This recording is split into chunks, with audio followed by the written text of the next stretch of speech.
masoya Rasulullahi, akwai waɗanda suka kira ni da yawa suka ce min wai babu mallaka, domin sun yi aiki na mallaka baya tashi baya yi, ba a mallakan wani. Wannan zance ne, sai dai in baka haɗu da mallaka ba malam. Da ka taka ga mallaka a nan, wannan ita ake kira da mallaka. Aikin zan aiwatar ma wani wanda ya ce babu mallakan, na aiwatar ma wani ya ji daɗi, to ba zai taɓa tabbatarwa ba. Wancan na faɗa masa ga wani an masa aikin, ya ce ba zai tabbatar ba har sai an aiwatar mai. Na ce aiwatar da kansa, ya ce a ni da na san aikin na yi, ni zan aiwatar mai.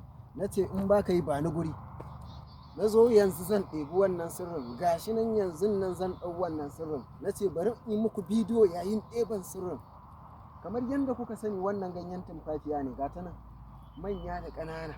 To kamar yadda aka sani, in ka zo wajenta da sallama da izinin za ka ɗebe ta ka je ka yi aiwatar da wannan aiki ta mallaka, wannan ganyenta za ka ɗebi guda 7, ba yawa ne sai zafi. In ka ɗebi guda 7 za ka rubuta maliki yawmiddini, shi kenan fa. Maliki yawmiddini in wani mutumi za ka mallaka, in kuma al'umma kake so ka mallaka akan kasuwa, malikin nasu za ka sa. Maliki yawmiddini za ka mallaki wani kenan, malikin nasu kuma za ka mallaki mutane, ko a wajen business ko kasuwa ko sana'a ko wani mu'amalanka da jama'a, shine malikin nasi.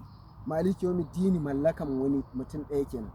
To in har mutum ɗaya za ka mallaka, za ka sa maliki yawmiddini, sai ka rubuta, sai ka sa sunan wanda za ka mallaka a cikin wannan mimun ɗin nan, sai ka ƙara sarfewa.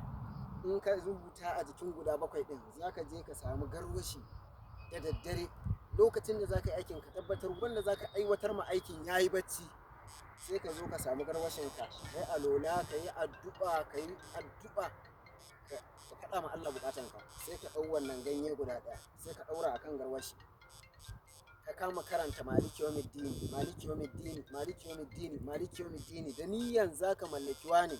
Allah ka mallaka mun wani a cikin rayuwana, ko har ƙarshen rayuwana, ko kuma a lokacin da nake so, ko kuma lokaci kaza, ko akan abu kaza.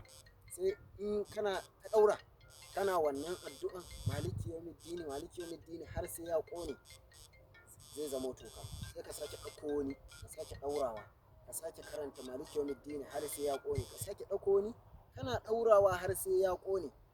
Yala al'umma, abin da nake so da kai, ka gama shi kenan, ba ka da buƙatan ka ƙara, sai kuma ka zuba masarautar Allah ido ka gani.